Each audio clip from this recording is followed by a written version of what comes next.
Hello guys, welcome to my channel Mr. English where you learn basic concept and of course committed to be unique। आज के इस video में हम लोग बात करेंगे कुछ इंपॉर्टेंट इडियम्स और फ्रेजेस की। यह पार्ट 2 है। अगर आपने पार्ट 1 नहीं देखा है तो इस वीडियो के डिस्क्रिप्शन में मैंने पार्ट 1 का लिंक दिया हुआ है, आप वहां से पार्ट 1 अवश्य देख लें। तो चलिए स्टार्ट करते हैं। सबसे पहला जो फ्रेज है वो है अंडर अ क्लाउड। अब इसका क्या मतलब होता है? तो अंडर अ क्लाउड का मतलब होता है संदेह के घेरे में। क्या होता है? संदेह के घेरे में, ठीक है, यानी कि अंडर सस्पिशन जिसको हम लोग कहते हैं। चलिए एग्जांपल देख लेते हैं। He is under a cloud these days, ठीक है। अब इसका क्या मतलब हुआ? वह आजकल संदेह के घेरे में है। यहाँ पे अंडर अ क्लाउड यूज हुआ है। अब दीज डेज, यहाँ दीज डेज का मतलब क्या होता है? आजकल, ठीक है। इसके लिए एक और वर्ड यूज होता है नाउ अ डेज, ठीक है, ये भी यूज किया जाता है आजकल के लिए। तो यहाँ पे हम लोग फ्रेज देखें, he is under a cloud these days, मतलब वह आजकल संदेह के घेरे में है। चलिए नेक्स्ट देखते हैं। नेक्स्ट है फ्लॉगिंग अ डेड हॉर्स, ठीक है। अब फ्लॉगिंग अ डेड हॉर्स का मतलब क्या होता है? तो इसका मतलब होता है व्यर्थ में प्रयास करना, ठीक है। व्यर्थ में प्रयास करना, इसका मतलब कि यानी आप जो कोशिश कर रहे हो उसका कोई परिणाम नहीं निकलेगा, यानी कोई रिजल्ट नहीं निकलेगा तो वो प्रयास बेकार है। तो चलिए एग्जांपल देख लेते हैं। Doctors are trying to save wranglers but I think they are flogging a dead horse. अब देखिए यहाँ पे एक वर्ड है रेंगलर्स, इसका मतलब होता है उपद्रवी, ठीक है, यानी जो उपद्रव फैलाते हैं। तो जो डॉक्टर्स हैं वो उपद्रवियों को बचाने की कोशिश कर रहे हैं, लेकिन मैं समझता हूं कि यह उनका प्रयास व्यर्थ है, यानी यह प्रयास करना व्यर्थ है, क्योंकि उपद्रव जब तक आएंगे नहीं, हाथ में आते नहीं है, वो उपद्रव करते रहते हैं। डॉक्टर्स अगर जाते भी हैं इलाज करने के लिए तो वो उन पे हमला कर देते हैं। तो डॉक्टर्स ना चाहते हुए भी उनको तो इलाज करना है, लेकिन फिर भी वो इलाज तभी करेंगे जब वो मरीज को अपने पास पाएंगे। तो मेरे ख्याल से वह प्रयास व्यर्थ है, ठीक है। नेक्स्ट देखते हैं। नेक्स्ट है लुक डाउन अपॉन। अब लुक डाउन अपॉन का मतलब क्या होता है? तो इसका मतलब होता है अपने से नीचा समझना, ठीक है, अपने से नीचा समझना। इसका मतलब ये हुआ किसी को हम हीन भावना से देखते हैं तो उसके लिए लुक डाउन अपॉन फ्रेज का इस्तेमाल करते हैं। तो चलिए एग्जांपल देख लेते हैं। We should not look down upon the wretched of the earth. अब यहाँ पे जो वर्ड है रेचेड, इसका मतलब क्या होता है? तो इसका मतलब होता है बदनसीब, ठीक है। क्या होता है? बदनसीब। तो हमें इस पृथ्वी पे जितने बदनसीब हैं उन्हें नीचा नहीं देखना चाहिए, उन्हें नीचा नहीं समझना चाहिए, ठीक है। तो यहाँ पे इसका इस्तेमाल किया गया है लुक डाउन अपॉन। चलिए नेक्स्ट देख लेते हैं। नेक्स्ट है फेस द म्यूजिक। और फेस द म्यूजिक का मतलब होता है परिणाम भुगतना, ठीक है, परिणाम भुगतना। अब परिणाम भुगतना किसका? तो गलत कामों का, ठीक है।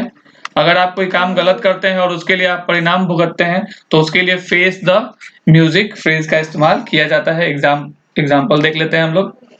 Because of his misbehaviour he is born to face the music. उसके व्यवहार यानी दुष्व्यवहार के कारण, यहाँ पे जो दुर्व्यवहार वो करते हैं तो उनके दुर्व्यवहार के कारण वह परिणाम भुगतने के लिए बाध्य है, ठीक है। तो क्या हो गया? उसके दुर्व्यवहार के कारण वह परिणाम भुगतने के लिए बाध्य है। बॉर्न टू मतलब बाध्य है। चलिए नेक्स्ट देख लेते हैं। नेक्स्ट है टोकन स्ट्राइक। अब टोकन स्ट्राइक का मतलब क्या होता है? तो इसका मतलब होता है सांकेतिक हड़ताल, ठीक है।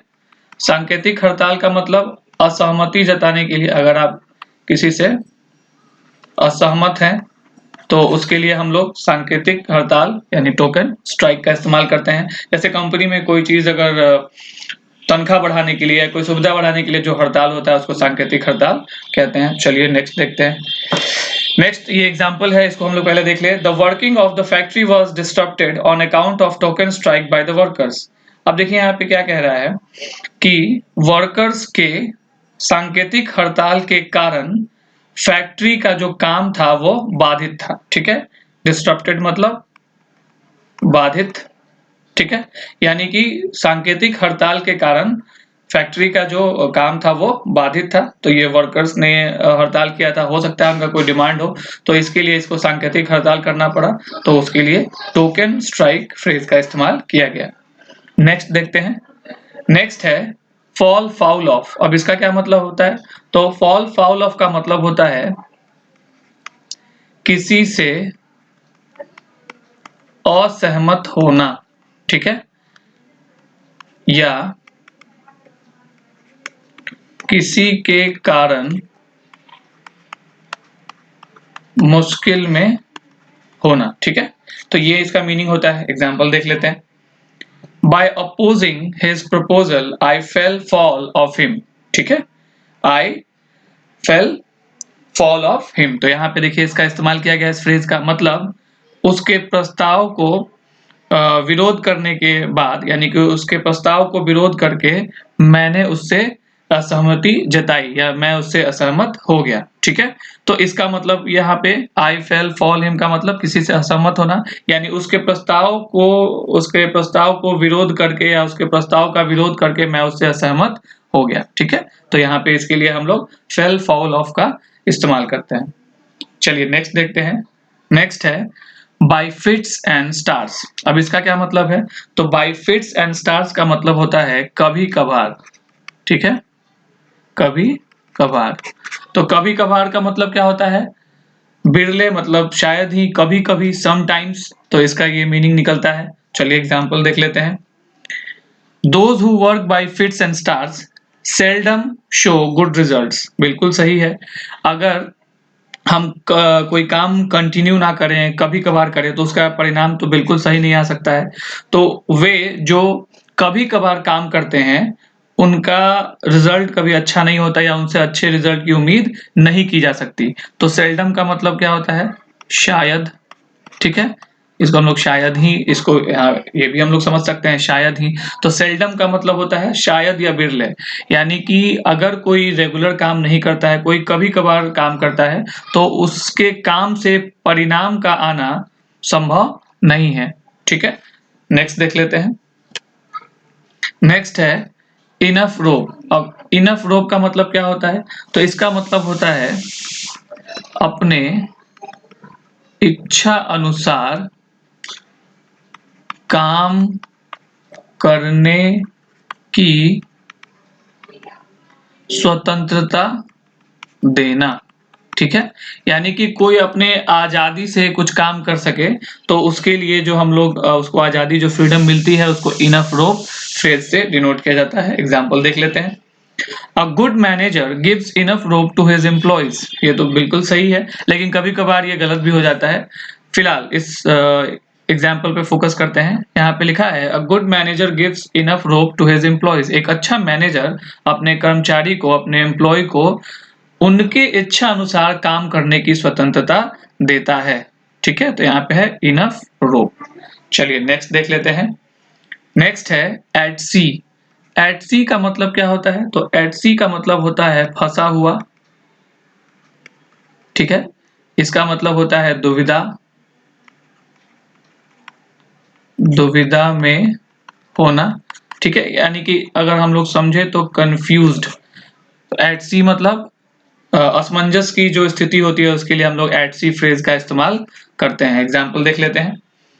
He was all at sea when he began his new job।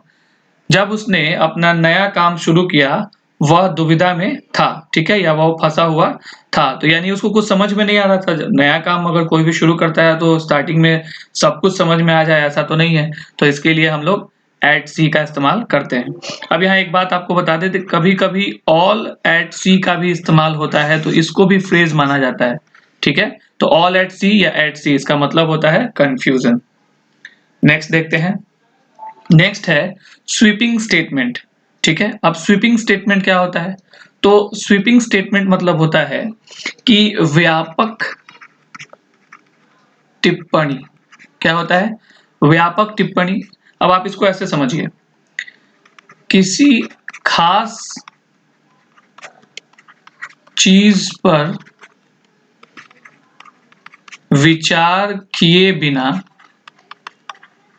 कुछ बोल देना, ठीक है। यानी कि जिस रिलेटिव चीज के लिए यानी जिस रिलेटिव कॉन्सेप्ट के लिए टॉपिक के लिए आपको कुछ बोलना है तो उससे इररिलेवेंट यानी उससे कोई वास्तव ना रखने वाला बात अगर आप कह देते हैं या कोई अगर आपको मुद्दा दिया जाए और उस मुद्दे को बिना निष्कर्ष पे पहुंचे आप कुछ भी बोल देते हैं तो उसके लिए हम लोग स्वीपिंग स्टेटमेंट का इस्तेमाल करते हैं। ठीक है, यानी कि इररिलेवेंट चीज बिना सोचे समझे आप कुछ बोल दिए तो उसको स्वीपिंग स्टेटमेंट कहा जाएगा किसी खास मुद्दे पे। एग्जाम्पल देख लेते हैं।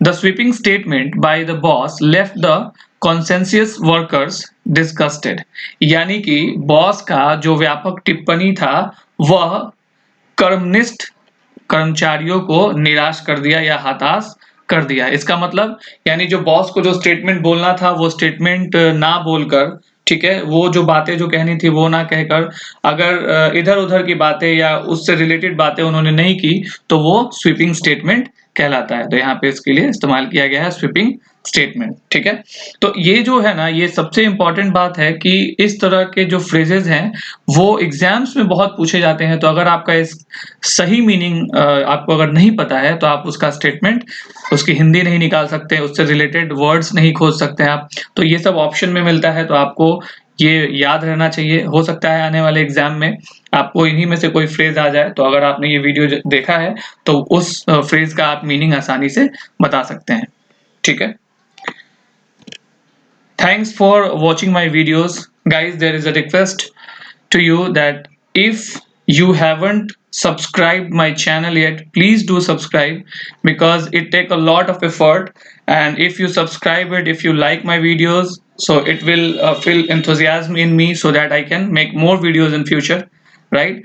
Guys, you can follow us on Facebook, Telegram, WhatsApp. If you have any personal query, you can WhatsApp me, you can text me. My number is 8210705040. Please do subscribe and like my videos. Thank you very much.